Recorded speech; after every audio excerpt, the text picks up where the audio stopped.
Assalamu alaikum. Televizor aldida o'ltirgan barliq Sharq Turkistonlik qarindoshlar. Dunyo Uyg'ur qurultiyi tarafidan Amerikaning poytaxti Washingtonda ta'sis qilingan Sharq Turkiston Uyg'ur televiziyasining bugungi suhbat va muloyiza programmasiga xush keldinglar. Men bugungi programma riyosatchisi Qutlug' Almas. Oldi bilan Janobi Allohdan hammanglarga amonlik, baxt, saodat va xotirjamlik tilayman.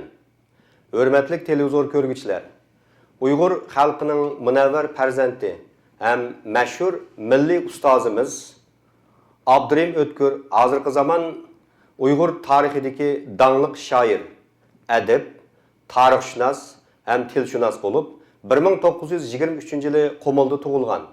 Uning adabiy ijodiyati 40-yillarda yozgan Tarim bo'ylari, Yurak mo'nglari qatorliq she'rlari bilan boshlangan. Bo'libmi uning 80 va 90-yillarda yozgan Iz, O'yg'ongan zimin romanlari Uyg'ur hozirgi zamon adabiyot tarixida alohida o'ringa ega. Biz sizlarni marhum milliy ustozimiz haqida texmo atrofliq ma'lumotlar bilan ta'minlash uchun muavin oliy muharrir Abdukim Baqi apandimni stansiyamizga taklif qilib suhbat elib bordik. Diqqatinglar suhbatimizda bo'lsin.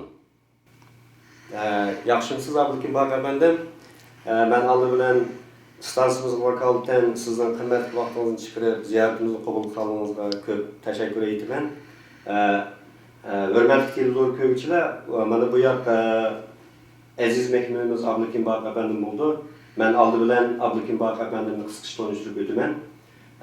Abdukim apandim 1951-yili Urumchi tug'ilgan. O'rta boshlang'ich oliy maktabdan Urumchi tamomlab bo'lgandan keyin 77-yildan 83-yilgacha Urumchi tajriba o'rta maktabida o'qituvchilik qilgan. 83-yili Urumchi kashf gazeti qurilgan vaqtda shu kashf gazetining quruvchilarining asosiy quruvchilari 83-yildan 86-yilgacha shu Urumchi kashf gazetininki adabiy betiga mas'ul bo'lib ishlagan.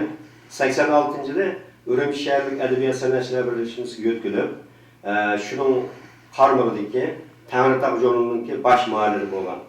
92-yilga kelganda Abdukim apandim mushu Xitoy kommunistlarininki tangsizlik siyosatiga chidamay, oilasini ilib 92-yilda Turkiyaga kelib o'rnashgan. Shu Turkiyaga kelib o'rnashgandan keyin o'zining vatandagi she'ri, adabiy talantini joriy qildirib, yanada o'tkir qalam bilan nodir asarlarni yozib, inqilobimizninki oldingi sepib turib, toki hozirgacha keldi. 92-yil Turkiyaga chiqqandan keyin Abdukim apandim yana tahrirlik xizmatini boshlab, shu vaqtdagi Turkiyaning Istanbul shahrida chiqadigan Sharq Turkiston ovozi gazetininki bosh muharrirlik vazifasini o'tab keldi. Hozirgacha o'sha tahrirlik xizmati bilan shug'ullanib kelyapti. Bu Abdukim Baqi apandimning yuqori tarjimalaridan biz Abdukim Baqi apandimning bir mashhur vatandagi vaqtimizda bir mashhur shoir, adib, jurnalist, shunday bir kasblarga ega bir talantliq bo'libmi uningki vatandagi vaqtida shu bolalar adabiyoti sohasidagi talanti alohida ko'rilgan bo'lib, ayni vaqtdagi vatanimizdagi vatanimiz Sharq Turkistondagi bolalar adabiyoti sohasida ijodiyotdan shug'ullangan sanoqli dangliq yozuvchilarimizning biri. Bu mana qisqa tarjimani Abdukim apandimninki. Endi Abdukim apandim sizdan so'raydigan birinchi savolim, o'zingizga ma'lum, shu Uyg'ur hozirgi zamon adabiyot tarixida bu shu Abdurim O'tkir, Aji Yaqub, Turg'un Almas vakilligidagi mush yozuvchilarning o'zi chiqqan Uyg'ur xalqining hozirgi zamon adabiyot tarixi bu 80-yillarda Uyg'ur xalqining o'zining kimligini bilish, o'z yiltizini bilish, kelgusi istiqboliga bo'lgan umidvorlikni bir tiklashdan iborat. Mushundaq bir ruhni turg'izishda nihoyat muhim rol o'ynagan. Ya'ni buni biz konkretni qilib aytganda, mushu davrda bizning yuqorida nomini qaytib o'tib ketgan dangliq shoir yozuvchilarimiz, tarixchilarimiz mushu davrning bir xil nisbiy tinchlik davrligini bilganligi uchun mushu 80-yildan 90-yil bo'lgan mush araliqda, 10 yillik araliqda mush vaqtni ching tutib muş böyle şiiriyet olsun, prozu olsun, ilmi, tarihi, medeni, muşu tarih, cəhət eserler olsun, nəhayət münəvvər eserlerini icat kılıp, Uyghur halkınınki bir xil oyğunuşida silkiniş hasıl qılgan. Endi siz muşu Uyghur hazırkı zaman edebiyatınınki, Uyg'urlarninki oyğunuşda oynagan rol haqida keng televizor ko'rgishlarga bir ma'lumot berib atgan bo'lsangiz. Rahmat. Rahmat sizga. Haqiqatan 80-yillar shakllangan nisbiy erkinlik davri Uyg'ur madaniyatining uyg'onishida nihoyat yaxshi bir imkon sharoitlarni yaratib berdi. Uyg'ur adabiyoti Uyg'ur xalqining milliy uyg'onishida favqulodda zo'r rol o'ynadi. Bu davrlar turmadan chiqqan Abdurim O'tkir, Turg'un Almas, Hoji Yoqubdek peshqadam adiblarimiz darhol qo'liq qalam elib iziqchiligini va tadqiqotni boshlab etdi. O'ttir yosh va yosh yozuvchilar, shoirlar bas-bas bilan qo'liq qalam elib shikoyat adabiyotidan boshlangan milliy uyg'onish adabiyoti qadam qo'ydi. Davrning bizga bergan imkonlarining ichida eng yaxshi bir sharoit gazet, jurnal, tadqiqot o'rinlari birdek milliy uyg'onish sifatida asarlar e'lon qilishga boshladi. Nurg'ulg'an adabiy jurnallar asli keldi va yangidan qurildi. Bu davrdagi Uyg'ur she'riyati milliy uyg'onish, milliy hurlik, erkinlik temasidagi asarlar bilan xalqni uyg'otdi, yoshlarga ilhom berdi. Peshqadam yozuvchilarimiz va o'rta yosh yozuvchilarimiz hikoya, romanlar bilan davrga besib kirdi. Uyg'ur hozirgi zaman adabiyotida haqiqatanmi kishini xushallantiradigan bir jonli vaziyat maydon keldi. Aslab o'tsak shu davrlarda bir muncha esil romanlar, hikoyalar maydonga keldi. Xalqimiz ana shu asarlardan badiiy zavq oldi. Ideyaviy tuyg'udan kuch, quvvat his qildi. Mushuning bilan bir butun Uyg'ur xalqining madaniyat tarixida ajoyib yaxshi bir gulnish maydon keldi. Bu asarlar ichida askilib o'tsak, tarixiy romanlar bakmo muhim rol o'ynadi. Uyg'urlarning qadim zaman tarixidan tortib, toki yaqin zaman tarixigacha bo'lgan bir butun tarixiy sezgurashlari, fojialari hammasi bu tarixiy romanlarda bakmo yaxshi yoritib berildi. Masalan, Turg'un Almasning G'onlar ve Uyg'urlar nomli kitoblari, O'tkir Apandining Ez, Uyg'ongan Zimin romanlari shu davrdagi tipik asarlar. Bu asarlarda Uyg'urlarning tarixiy madaniyati, tarixiy kechirmishlari ichib berildi. Xalqni hurlikka, ozodlikka, erkinlikka yetaklaydigan tüp ideya her daim bosh tem bo'lib berdi. Mana shunday jonlanish Uyg'ur hozirgi zaman adabiyot tarixida hech ko'rilmagan yangi bir sahifani ochdi.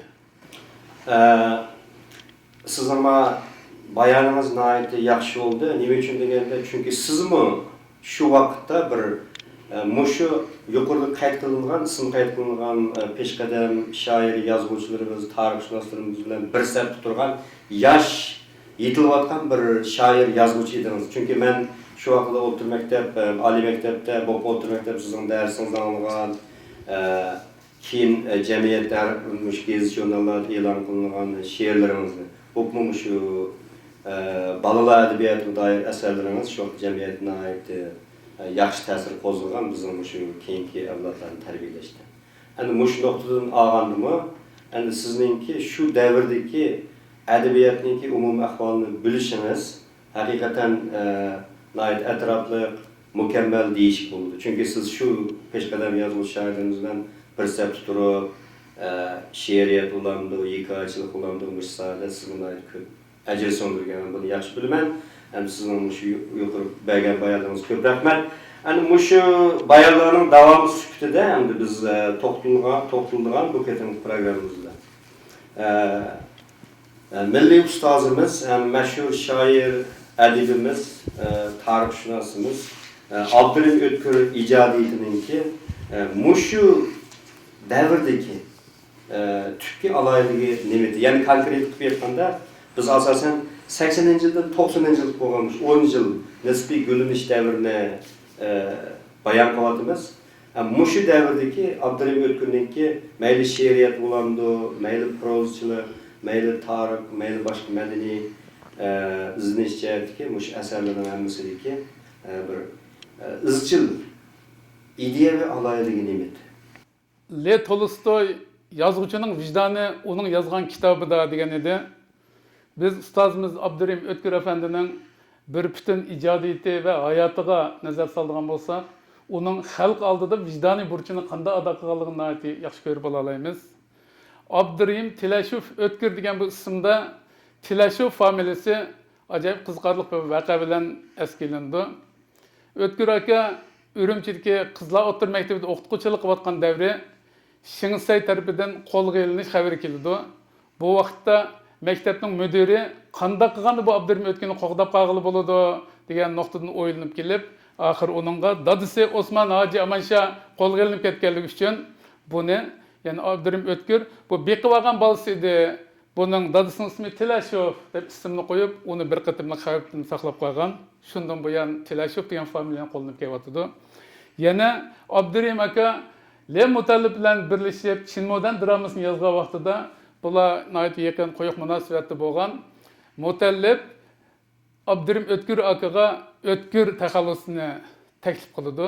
Abdurahim Ötkür aka Lutfullo Mutallibga qaynam taxallusini taklif qildi. Shuning bilan shu zamondan tortib Abdurahim aka Ötkür taxallusi bilan asar yozib keldi. Abdurahim Ötkürning hayotiga nazar soladigan bo'lsak, 1944-yili u 21 yoshida turmaga kirdi.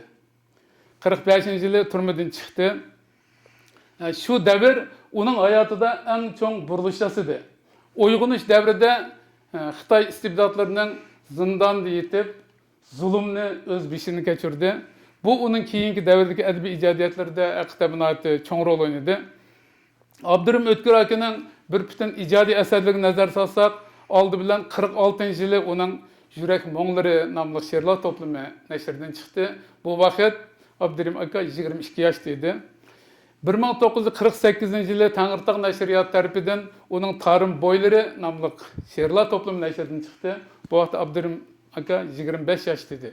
Demak, 25 yoshlik bir yigit hayotida ana shu istibdodlik davrda qaramay ikki dona she'rlar to'plamini yozdi. Nazar soladigan bo'lsak, Ötkür akaning bu she'rlarida mavzularda ma'lum bo'lib turdi. Haqiqatan Uyg'ur xalqining yurak mo'nglari aks ettirilgan. Tarim ajdodlarining, tarim xalqining, tarimda yashagan Uyg'ur xalqining azob oqibatli hayoti, erkinlikka, hurlikka bo'lgan tashnoligi, istibdod zolim hukumatga bo'lgan g'azab nafrati o'chmanligi aniq ifodalangan. 1980-yili Ötkür akaning Qashqar kechasi dostoni nashrdan chiqdi. 1985-yili Umr manzillari she'rlar to'plami nashrdan chiqdi. Abdurahim Ötkür akaning butun she'riyat ijodiyotlarida misolga olsak, Ulug' ona haqida cho'chak, Men oq bayroq emas, Iz naqshisi, Chingmodan hikoyasi qatorliq asarlari ayni davrdagi Uyg'ur yoshlarining ozodlikka bo'lgan talpinishini aks ettirdi. Abdurahim Ötkür akaning keyingi yillarda yozgan, ya'ni 1985-yilda nashr qilingan Iz romani, 90-94-yilga qadar nashr qilingan ikki qismliq O'yg'ongan Zimin romani, undan boshqa yana Turkiy tillar divoni, Qutatqu bilik, Uyg'ur adabiyoti, til, adabiyot tarixi 12 maqomga oid bir qator tadqiqot asarlari Uyg'ur xalqining ichida cho'nqur o'rin oldi. Abdurahim Ötkür aka bo'libmi keyingi tarixiy romanlarida Uyg'urlarning yaqingi zamon tarixini haqiqatan chinlik bilan xalqning irodasiga vakillik qilgan holda aks ettirib berdi. Bu tarixiy romanlar qo'ldan qo'lga o'tib, xalqimizning mayokidek yoshlarga yo'l ko'rsatadigan ajoyib yaxshi bir namuna bo'lib qoldi. Demak, Abdukim efendim sizningki yuqorqi Abdurahim Ötkür adabiy ijodiyatning mush davrdagi davr alayligi haqidagi bayoningizga qaraganda, garchi Abdur mush davrda, ya'ni 80-yillarda ijodiyat qilib qolgan bo'lsa-mu, lekin u o'zining ilgariki davrdagi ijodiyatlarning ideyasini chatnamagan degan ma'no chiqdi.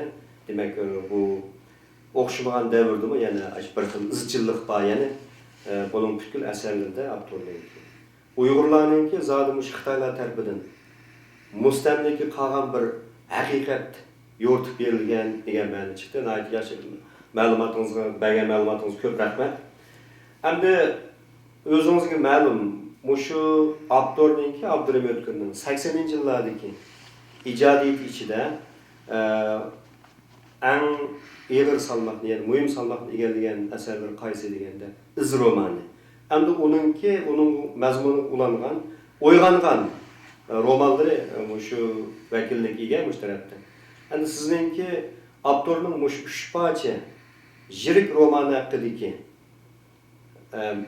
düşünceniz yoki bo'lmasa mush vaqtdagi bir keng televizor ko'rgishlarga berilgan bir atrofli ma'lumotni mush vaqt bir bergan bo'lsin.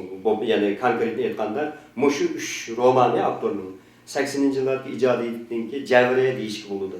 Mush romani Uyg'urlarninki biz yuqorida deb o'tgan mush bir xil milliy milliy ruhning shakllanishine ait mühim silkinish hosil qilgan asarlarning biri. Shu mush 3 roman haqida nuqtaliq bir ma'lumot berib batgan bo'lsangiz. Bu bir ahamiyatli savol bo'ldi. Rahmat. Chingiz Aytmatov bunda degan: "Men asrdan alg'an bir kunni yezish uchun butun kuchimni, fikrimni va hissiyotimni sarf qildim. Bu roman qalbimning ichilishi bo'lib hisoblanadi." Tarixiy romanlar badiiy asar bo'lish bilan qolmay, shu davrning haqiqiy tarixidir. U romanchilik nuqtasidan san'atning jonliq bir kartinasi bo'lsa, tarixshunoslik nuqtasini aytganda tarixiy chinlikni asos qilgan va chiqish nuqtasi qilgan jonliq paketdir. Biz O'tkir akaning iz romani yezish davridagi davr sharoitini va kechirmishini eslaydigan bo'lsak, mana bu nuqtadan aniq ko'rinib turdi. O'tkir aka 66-yildan 76-yilgacha ajoyib og'ir riyozat chekdi. Eslashimizcha shu davrda Abdurrahim O'tkir aka dastlab Ulanbayda Farhod Jalollar bilan birlikda tosh cho'qidi. Keyin G'ofur Umar boshchiligidagi binokorlik qurilish shirkatida madika bo'lib ishildi va men tajriba o'tir maktabda o'qituvchilik qilayotgan mezgilda bo'lsa, tajriba o'tir maktabning xo'jalik bo'limining tarkibida jo'zi o'rindiqlarni remont qiladigan yog'ochchi bo'lib ishildi. Bu og'ir hayot davri Abdurrahim O'tkir akaning eng cho'nqur tafakkur qilgan, zulm tortayotgan xalqning oqlarini eng cho'nqur tushungan bir davrlar bo'ldi. Shundaqla iz romanini yezish uchun qalbiga cho'nqur izlarni solgan bir davr bo'ldi deb o'ylayman. Chunki Abdurrahim O'tkir aka iz roman yezish haqida Anvar Abdurrahim bilan o'tkazgan suhbatida bunda bir narsani xotirlaydi. 36-yili Abdurrahim O'tkir aka Uchturpandan Urumchiga keladi o'qish uchun. Dal bu davr Abdukerim Abbosovning o'qishga kelgan vaqti. Bular birlikda Xo'ja Niyoz hojim gapingizni bilyaptim, xafa bo'lmang efendim. Mushada men mush bir narsa aydonlashtirmoqchi. Demak, 36-yil o'qishga kelganda Abdurrahim O'tkir mushu yine shu vaqt Abdukerim Abbosov bilan keldi dedingiz. Men buni ba'zi tarix asarlarda ko'rdim. Demak, ikki savoddoshmi? Shundoq, ikkisi birga o'qib ekan. Bu o'qiganda bular sobiq Shinjang institutidimi yoki shuning tarmog'iga Xanza o'tirmaktudimi? Dastlab gimnaziyaga kirib, yani to'liq o'tir saviyasiga gimnaziyada birga o'qigan. Gimnaziyani bitkazgandan keyin pedagogika institutida o'qigan. Abdukerim Abbosovga o'xshashmi yo Abdurrahim O'tkir birga o'qigan, ikkisi birga o'qigan. Pedagogni birga bitkazganingizcha. Deb eslaydi, yana shu 36-yil bular kelganda Xo'jinzojning mehmonxonasiga tushdi ekan. Bu mehmonxona hozirgi 2 doktorxonaning udulidagi bir kona Sovet posoni binoda. Bu vaqt Xo'jinzoji davlat mo'tabarlari bilan, cho'nglar bilan shu mehmonxonasida attiganlik nashtida birga bo'ladi ekan. Shu munosabat bilan O'tkir akami ko'p qatam Xo'jinzoji bilan suhbat bo'lgan. Bir qatam shunday so'zni anglagan ekan, Xo'jinzoji men Hoji Temur xalifaning qabrisiga bir gumbaz yasamoqchi edim. Şu murat maqsadim amalga oshmayotdi deb nojiq zarlangan ekan. Abdukerim Abbosov shu vaqtida xotirjam bo'ling, biz yasaymiz, siz yasayamisiz degan ekan. Darvaqa qismat Xo'jinzojiga nasib qilmabdi, Abdukerim Abbosovga nasib qilmabdi. Endi bu gumbazni men yassam bo'g'dak deb qalbimga cho'nqur bir cho'g' tushgan. Bu gumbazni loy toshdan emas, qalamni qo'limga olib, qinim bilan yozib, mana bu gumbazni men qatirib chiqdim. Yani iz romani 1911-yili Temur xalifa boshchiligidagi Uyg'ur xalqining ozodlik ko'rishini aks ettirgan bir tarixiy roman. Demak, romanda Uyg'ur xalqining 11 yildan 30 yillargacha bo'lgan 22 yil ichida chekkan azob oqibatlari, Xitoy istibdodlarining yapgan zulmlari, xalqni qul qilish, xalqni nodonlikda, nadomatda qoldirish uchun ilib bo'lgan shumliqlari va bu Xitoy istibdodlariga g'olchi bo'lgan xoinlarning kechirmishlari nihoyatda aniq tasvirlangandan sirt, yozuvchi Uyg'ur xalqining ozodlik ko'rishida meclisini kerib chiqqan fidokor qahramonlarning ro'yini yaratib, xalqni ozodlikqa erkinlik yetaklagan. Romanning texmi cho'ng ahamiyatli yeri shu bo'ldiki, bu roman nashr qilingandan keyin Uyg'ur xalqi orasida, Uyg'ur yoshlari orasida, oliy maktab o'quvchilari orasida ajoyib bir uyg'unish vaziyatini maydon keltirdi. Misolga olsam, asar e'lon qilinib, dastlabki oylarda ittik bozorda setilayotgan mezgil Qumulda bir yezi xalqi 150 dan ortiq odam bir daraxtning tubiga kelib yig'ilib, Shamning yo'riqida 4 kecha kunduz bu romanni anglab, birsiga o'qitib anglab o'qigan. Demak, mo'shundaq bir cho'ng dag'dug'i paydo qildi. Keyingi Uyg'ur yoshlarining, o'quvchilarining namoyishlari, qayta bir qancha joylarda yuz bergan ozodlik kurashlari hammasi bu kitobdan ajoyib cho'ng ilhom olgan edi. Avtorning ikkinchi tarixiy romani o'ygangan zaman bu demak shu vaqtdagi Temur Xalifa boshchiligidagi ozodlik ko'rishining davomi sifatida, ya'ni 31-yil boshlangan Xodinzojin boshchiligidagi Uyg'ur xalqining ozodlik ko'rishini aks ettirgan tarixiy roman. Avtor bu romanni yozib, eng oxirida bir abza so'z qoldirgan asayliq, men dastlab planlaganimda bu romanni, ya'ni o'ygangan zaminni 3 qism yozmoqchi edim. 3-qismida 1944-yili G'uljida boshlangan Sharqi Turkiston ozodlik ko'rishining tarixiy jarayonlarini bayon qilmoqchi edim. Afsuski, sharoit bunga yordam bermadi deb izoh berib qo'ygan. Demak, avtor 1911-yildan tortib toki 1949-yili Xitoy kommunistlar istilosigacha bo'lgan bu tarixiy davrning hammini yo'ritib berishga tirishgan. Bu tarixiy romanlar Uyg'ur xalqining qalbiga ozodlik uchun intilish tamg'isini bosdi, erkinlik uchun kurash qilish irodasini tug'dirdi. Bergen ma'lumotingizga ilmiy atrofli bo'ldi. Endi men bu uch romanni shaxsan o'yganganimda to'liq ko'rgan. Endi abiyam siz degandek shu G'o'lji Jumuriyatini bu 3-tom yozmoqchi bo'lgan, lekin salomatligim yar bermay yozolmadi deb oxirlashtirdi. Lekin uningda yaxshi yeri endi mening yes qilganimda bu o'yganganimda avtor mush Uyg'urlarningki azadlık inqilabida bu tashqi kuchlarning yomon salbiy rol o'ynaganligini aks ettirgan. Endi ko'p rahmat Abdukim efendi. Men oxirgi bir tema sizningki bir javob berdim. Endi yuqorida biz Abdurim O'tkir va uning ijodiyati haqida qisqacha bir bayonlar berib qoldik. Siz yaxshi bayonlarni berdingiz, keng televizor ko'ruvchilarga. Endi Moşununki, şu xulası süptide endi Abdurim O'tkir o'zininki mush millat uchun abiyam siz degandek qo'liga qalam ilib, nayt yaxshi unumli, nayt atrofli xizmat qilgan mashhur yozuvchilarimiz ham milliy ustozimiz bo'lish süptide mush madrasadan yozib o'zimizga yaxshi xizmat qildi. Endi moshuningda Abdurim O'tkirninki, mushu Uyg'ur millatiga, o'zing millatiga xizmat qilgan mushu natijalari zodi Uyg'ur millatida mushu yozuvchiga, ya'ni Abdurim O'tkirga bo'lgan qanday muhabbat yoki o'z avtorninki Uyg'urlarning qalbida qanday bir isil o'lmas bir obrazni yaratganligi hammamizga ma'lum. Endi mush haqda siz bir yani ma'lumot berib batgan bo'lsangiz, ya'ni konkret aytganda mush Uyg'urlarning qalbida avtorninki obrazi masalasida obraz meselesi. Xalqimizning qalbidan cho'nqur o'rnagan o'rmaslik ustoz yozuvchimiz Abdurim O'tkir aka shu keyingi hayotida mayli siyosiy jihatdan, ijtimoiy jihatdan o'zining yuksak obro'yini tikladi, o'rnini tikladi. U tadqiqotchi bo'lish sifati bilan nurg'un ilmiy maqolalarni yozdi, tadqiqot o'rinlarini tashkilladi. Shundaqla ayni vaqtdagi Temir Davamet hökumətinin məsləhətçilik rolunu oynab, xalqqa paydalıq, millatga paydalıq nurgun məsləhətlərini bergen boldu.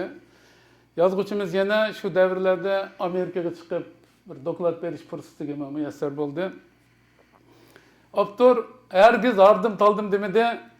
O Qashqa, G'o'lja, Turpan qatorliq nurgun o'rinlarda to'xtamay sayohat bo'ldi. Demilish vaqtlari sayohat emas, uning shu o'rinlardagi Uyg'ur yozuvchilar bilan, Uyg'ur yoshlari bilan uchirish fursati yaratdi. U yerlarda dokladlarni berdi. Xalqni uyg'otadigan, milliy madaniyatimizni yuksaltiradigan ajoyib bebaho qimmatlik dokladlarni o'ttirib qo'ydi. Shunda esimda turibdi, 1982-yili Avtonom rayonluq yozuvchilar jamiyatining tashkillashi bilan 50 necha nafar yozuvchi, bo'lib peshqadam yozuvchilarimiz Abdurim O'tkir, Turg'un Almaslarning yetakchiligida Turpanga adabiy ijodiyat yig'inida qatnashdik. Shu mezgilda Abdurim O'tkir aka Turpandagi viloyatlik hukumat mas'ullari bilan so'zlashib, ziyolilar bilan maslahatlashib, Abduxoliq Uyg'urning qabrisini qayta turg'izish, uning haykalini yasash haqida taklif fikrini o'tirib qo'ydi. Muhokimalar va ko'p izlanishlar asosida bu ish xil amalga oshgan bo'ldi. Masalan, Turpa viloyati bo'yicha o'quvchilar mis yig'ib Abduxoliq Uyg'urning haykalini turg'izish uchun harakat ko'chdi. Ma'lumot keyin amalga oshmadi bu. Yana Abdurim O'tkir aka 1994-yili Urumchida Abdurim O'tkir ijodiyat yig'inida o'zining bir butun ijodiyat tajribasini so'zlab o'tdi. Butun yozuvchilar uning tajribalarini o'rgandi. Yozuvchi bu yerda yana mardonalik bilan Uyg'ur madaniyatini yuksaltirish, Uyg'ur adabiyotini jonlantirish, Uyg'ur xalqining qalbidagi so'zni so'zlash haqida ko'p tarbiyalarni berib, ahamiyatli bir faoliyatni ilib bordi. Afsus 1995-yili 10-oyning 5-kuni bu peshqadam yozuvchimiz, talantli ustozimiz bu olam bilan biz bilan xo'shlashdi. Ustozimizning meyitini uzatish murosimi No'g'ameshda o'tkazildi.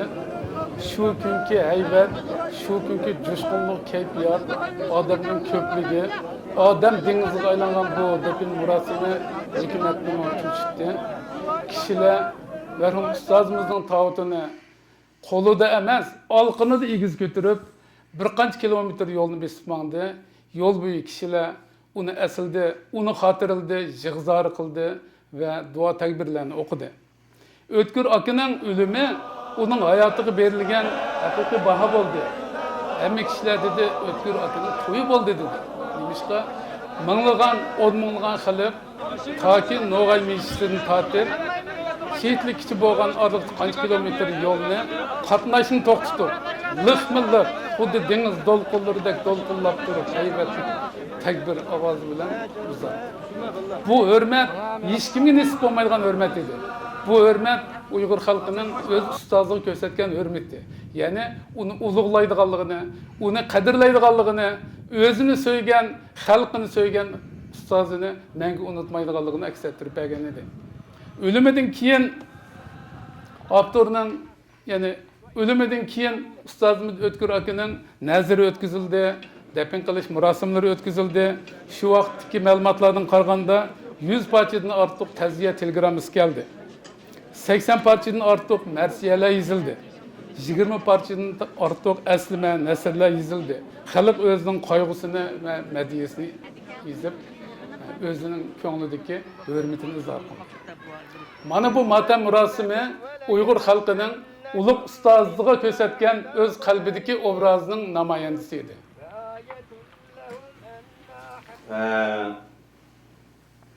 Sizningki endi mushu oxirgi savolga bo'lib mushu matam murosimininki o'zininkilar mushu Abdurim O'tkirninki Uyg'ur xalqining qalbidagi obrazininki qanchalik ekanligi berilgan aniq javob deganimiz mush bayonimizga men yana bir qo'shimcha narsani qilaman. Chunki shu 95-yili oktyabrda 10-oyda men shu vaqtida ko'nglimga keldimi bilmayman. Shu namozga bordik, shu siz degan No'g'ay mechitiga. 2:30da namoz tugadi. Tugab men soatimni qarab oldim, qanchada mangduq deb. Siz degandek xalqlar mo'risida emas uning tavutini. Kolida qo'llab ko'taramışlar mangdı. Meni 2,5 manganida naq 2 soatda mazalda yetib qoldim. Haqiqatan abim siz degandek Abdulib O'tkirning bu matam murosimi yerlik qo'yilish jarayoni mushu peshqadam milliy ustozimizning o'z millati Uyg'urlarning qalbidagi obrazning qanchalikligini haqiqatan isbotlab berdi. Hurmatli Abdukim apandim, yuqorida siz Abdulib O'tkir va uning asarlari haqida nihoyat yaxshi ma'lumot berdingiz. Ko'p rahmat. Ma'lumotingiz ilmiy, nihoyat mukammal bo'ldi.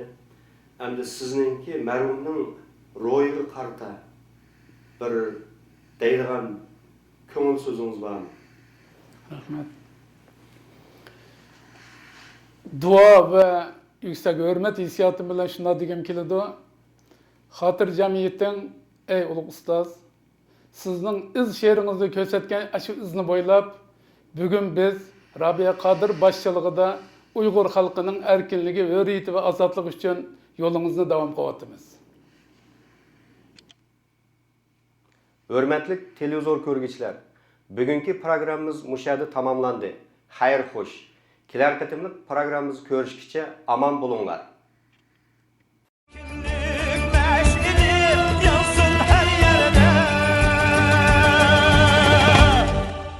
Yansın her yerde